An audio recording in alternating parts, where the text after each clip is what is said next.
That's why I'm today talking to you why. And hopefully that will give you some blessing and attributes for your future life in terms about the health. So when we talk about tea, we must get to know Shenong. Shenong spent his whole life researching and testing plants for finding herbal medicine for people. And then he became known as Chinese God.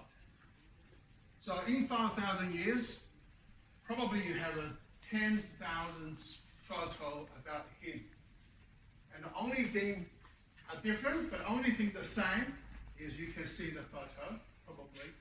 Either you hold a plant or mouth bite a plant. So that means his whole life researching herbal medicine. So from he found it until the next 2,500 years, tea was a detoxifier and antibiotics used in China. And the first record of Shenong and the tea was in 1123 BC, a Chinese herb book called Bencao Tea. It says Shenong drank tea to detoxify himself while being poisoned by testing different plants to search for medicine. So that is the real history of. In terms of the tea culture, everybody probably famous, by a person named called Mr. Lu Yu. I pronunciation because he's Chinese, so surname in the front. So the rest of people what I mentioned is the same. And he is the key driver and the reference and franchise in the research, education, and the marketing in tea. And he is such impact in the tea industry for over 1,300 years. And another major key driver is very much important in terms of culture revolution is the name called Wudizhen. Year 53 BCE, Shihan dynasty. Wudizhen cultivated and replanting the Camellia senecis. So that drives the tea grow region expanded. By the coming Qing dynasty and the Song dynasty, which is technology in the farming and also manufacturing process, are booming. So tea culture has been expanded dramatically. And like other many cultures, tea culture that time not just expanded to China, but also expanded to Japan. So for almost 2,000 years, tea has been still keep the same in Japan, and very famous, everybody knows about Cha Dao. So that was also including the costume what they wear usually. It's all from the Tang Dynasty. With the Silk Road, tea also went to internationally over 1,000 years. But the big impact is the start of early 16th century. 1608, the first tea trade boat arrived in Holland.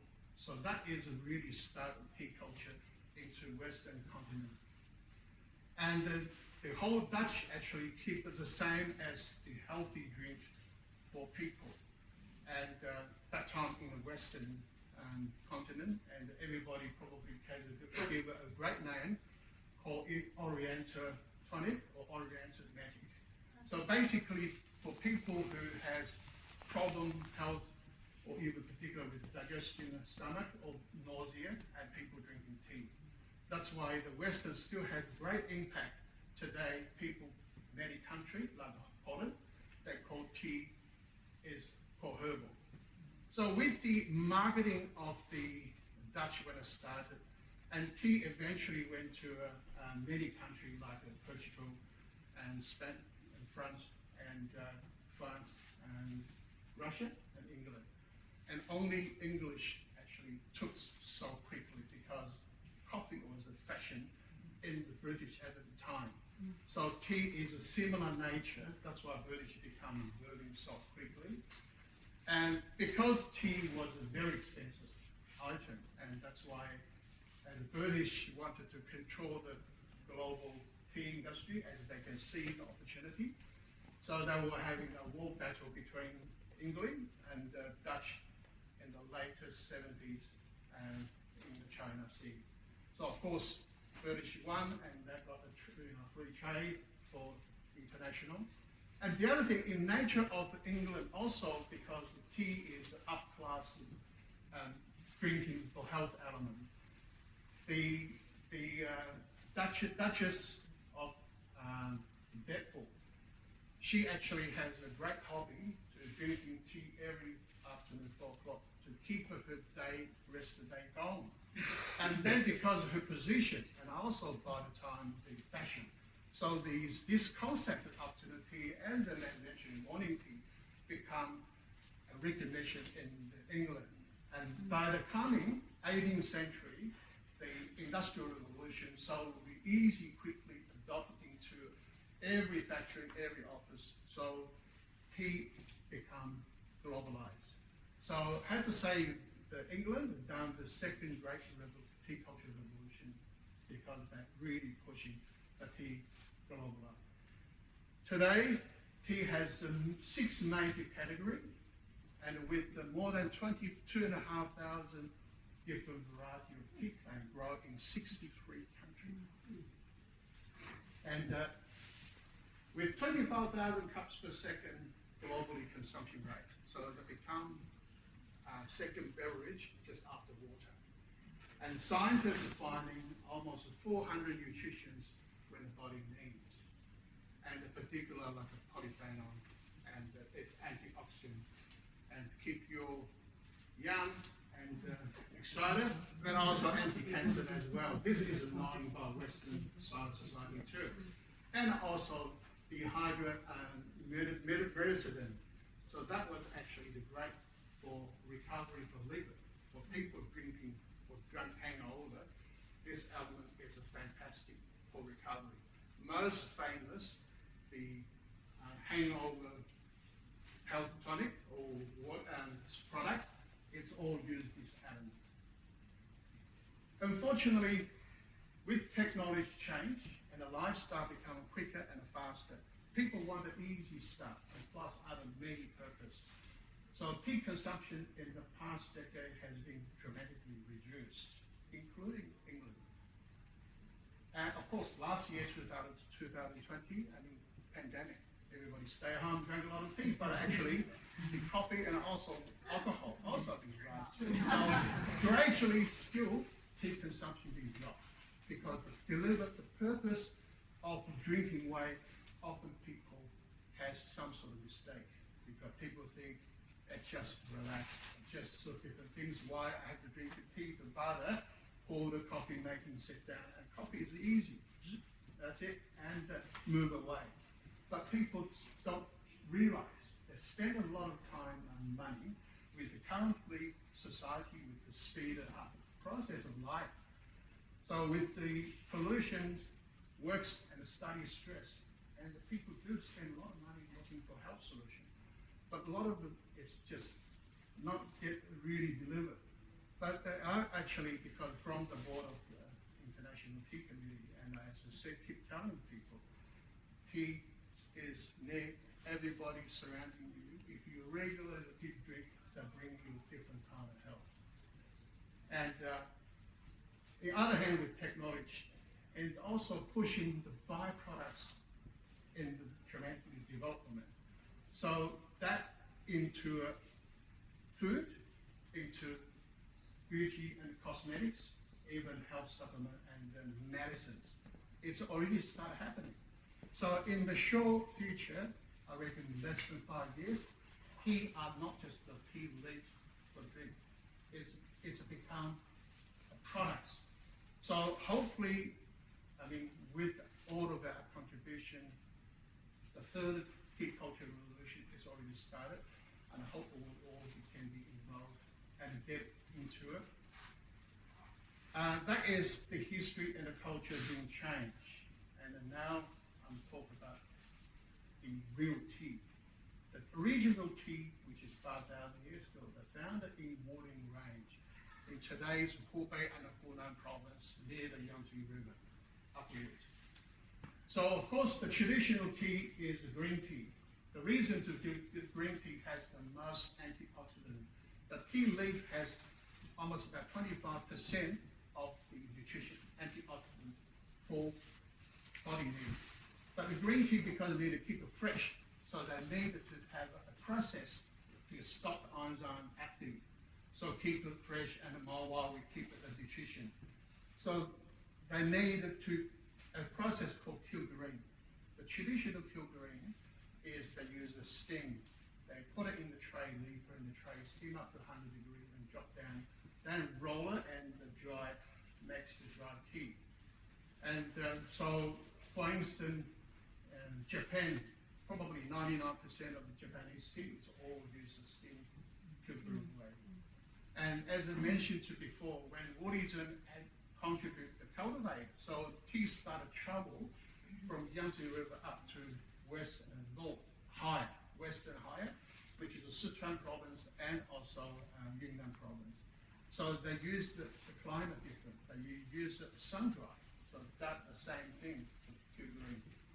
And then travel down to the east, which is the Anhui, Zhejiang province. They use the fry dry, curing.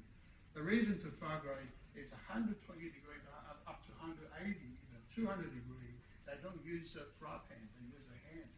So the reason to do that is just they need to keep it pressing, the tea become the leaf in a certain shape.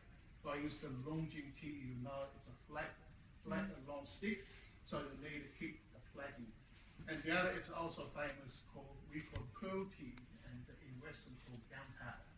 So they need to roll it up. So the same process, you need a hand to make it in the shape. And further down to south is Fujian province, they call baking and curing. The reason because in Fujian province is very humid, and so they get quicker degree curing, and baking is the best. So green tea has the four different process, but the majority, as I mentioned, keep it antioxidant higher. So as I mentioned, fresh leaves about up to 25%. The dry tea leaves after making it kept about 22 to 23%. And of course, they also contain caffeine, and as well. That's why drinking in the morning, drinking tea, the strong suggest is in green tea because they refresh you, same as the coffee they can deliver to you, but as well as they also offer antioxidant and nutrition, the best. So the second one is we call it white tea, and also further down is called yellow tea. We use this as a light fermented.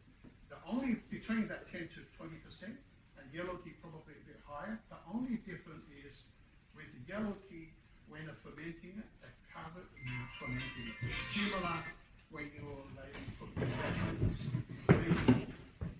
It's long over cover, they're turning yellow. The same thing. But the beauty with this, the process, is actually brings reduce the caffeine, but of course also antioxidant a little bit. But the main thing is it brings amino acid and vitamins, in particular vitamin C, out from the tea.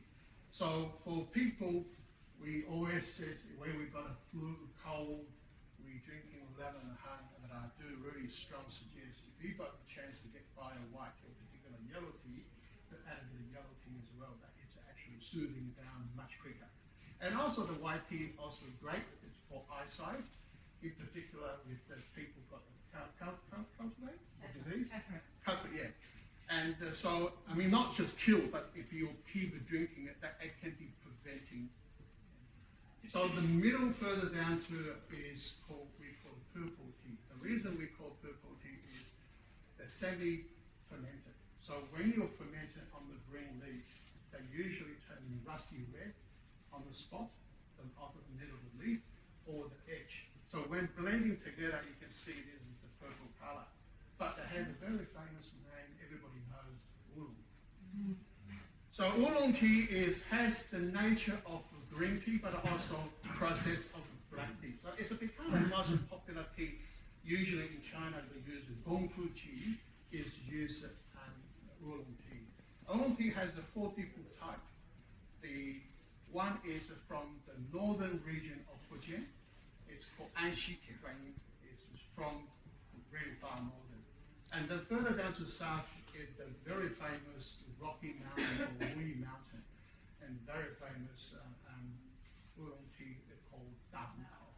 So that was actually, because they have a different way of making it, and created by a person who actually gave the emperor. That's why actually very famous, but also very expensive. And I can tell you, because tea, like the rest, was used for gift. And when you're in the gift, so tea usually is not the stuff what you can actually just drink, because it becomes a gift.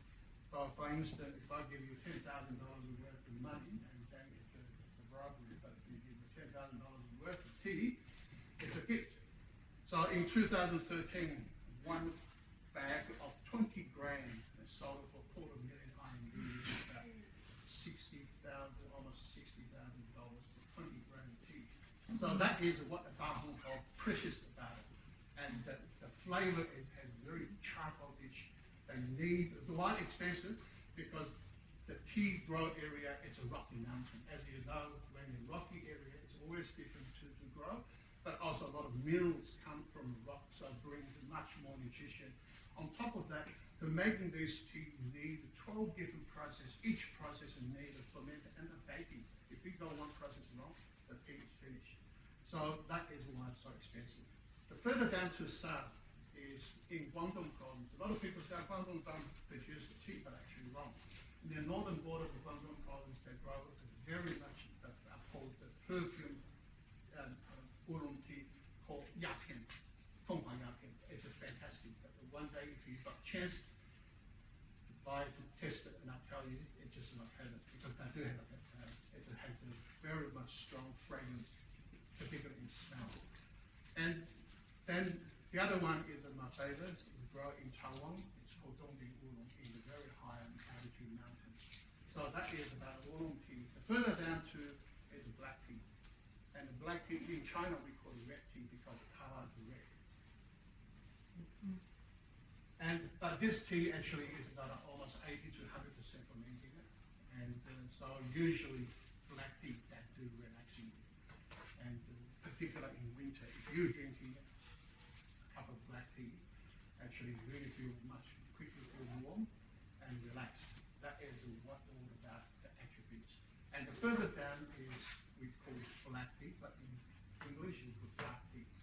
It's post-fermented. So it's not 100% you fermenting, but also the second process to make it further to ferment it again. So once you keep it finished, you store for many years, and when you start making it, you ferment it and making it again. So very famous, it's a three different area. One is in Yunnan province called Pura tea, made around a cake. Everybody probably will see it. And in the southern region, and it's in Guangxi, they call Liubao tea. And then the Yangtze River area, and they're usually making in the roll sticks or even like a brick. You call brick tea. And the reason to making this is actually when the old not Silk Road, the tea horse road, easy for delivery. Otherwise, the tea very bulky, but you make it small, much more concentrated.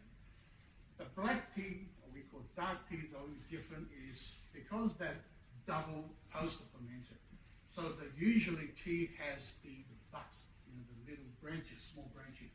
Small branches actually, in terms of nutrition, has far more nutrition to reduce cholesterol and to help digestion.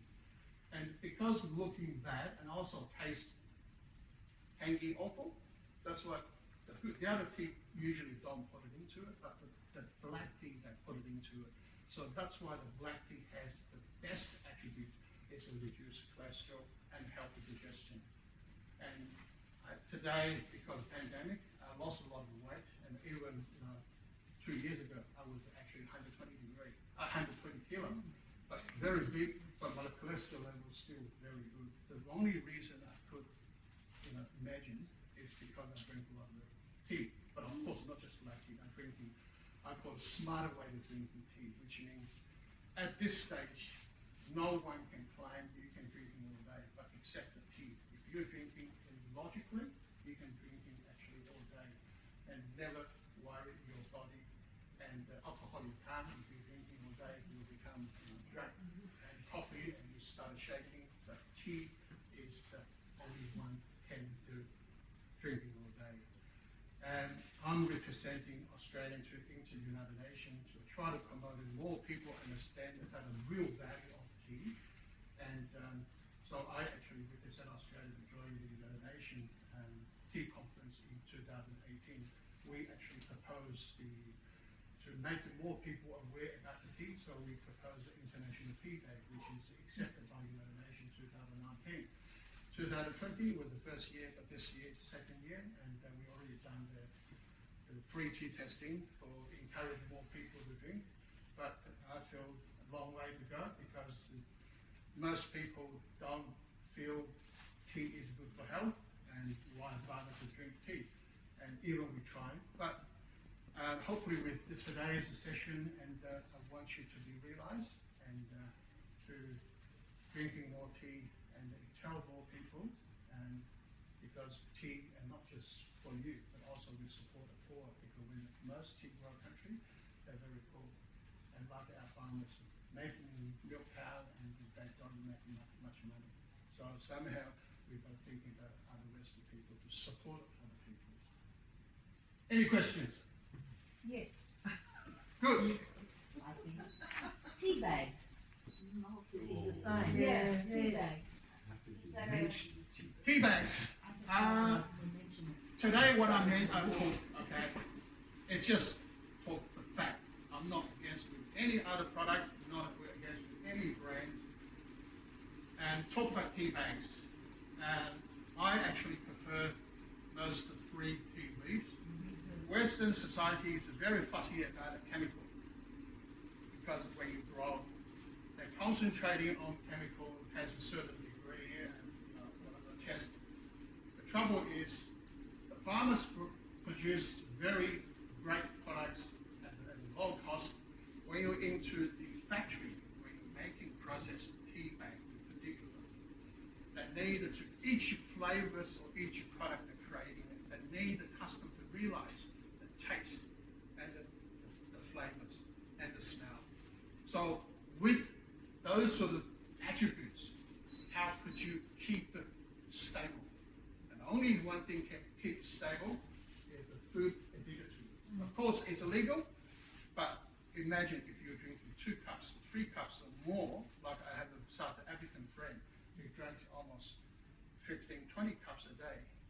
And that's why, and I haven't seen him because I work in China over 20 years, see him almost 20 years, and he said he lost 3/4 of his stomach because he had an operation about a few years ago.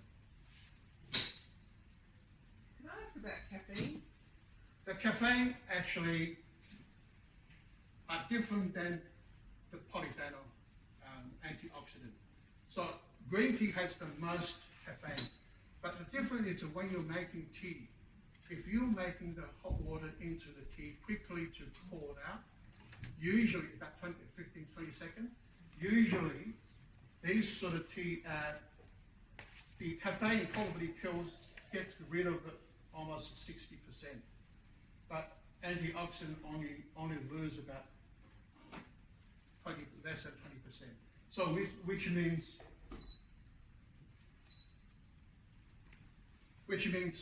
usually people, you can still enjoy the freshness and also nutrition of the green tea, but not too offended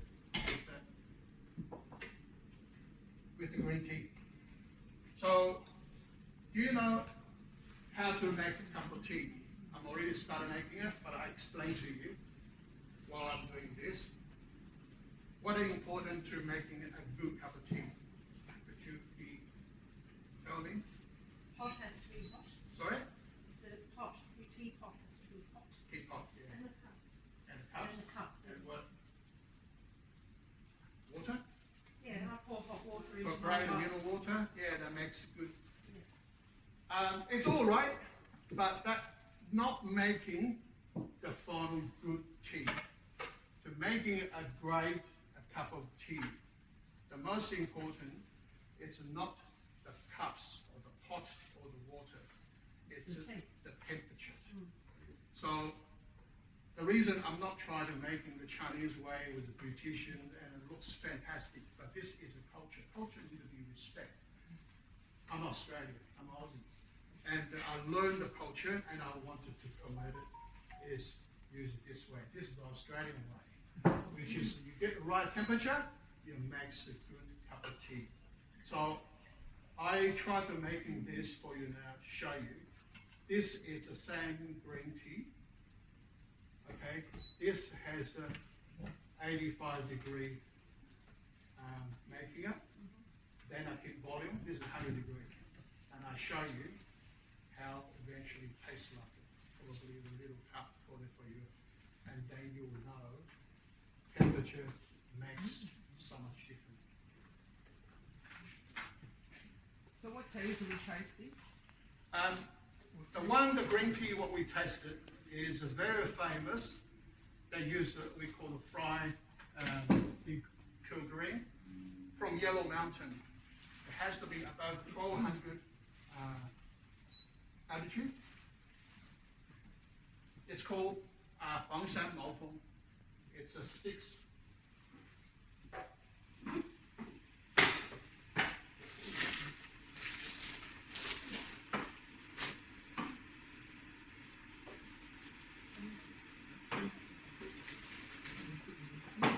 And the tea usually all wrap it around airtight, but most all loose bag like this. Except that one tea is from Dongting Oolong tea that wrap it around it like a bowl.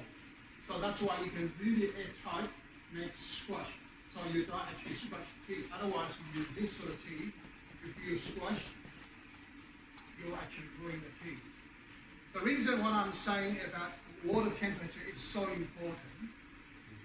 The green tea, if you use 100 degree of water to making the green tea, not just making the tea can taste bitter, but also you kill a lot of nutrition, particularly with the vitamins and or amino acids.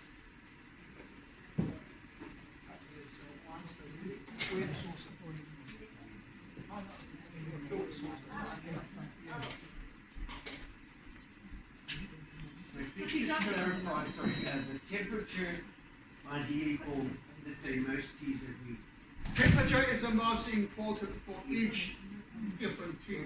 So on average... And if you have a chance to make even your own kitchen tea bags, if green tea you got it, you use 80-85 degree to making it, and then you use 100 degree to making it, you will try different flavors. You definitely can taste it differently. And with the black tea, the dark tea, the same thing.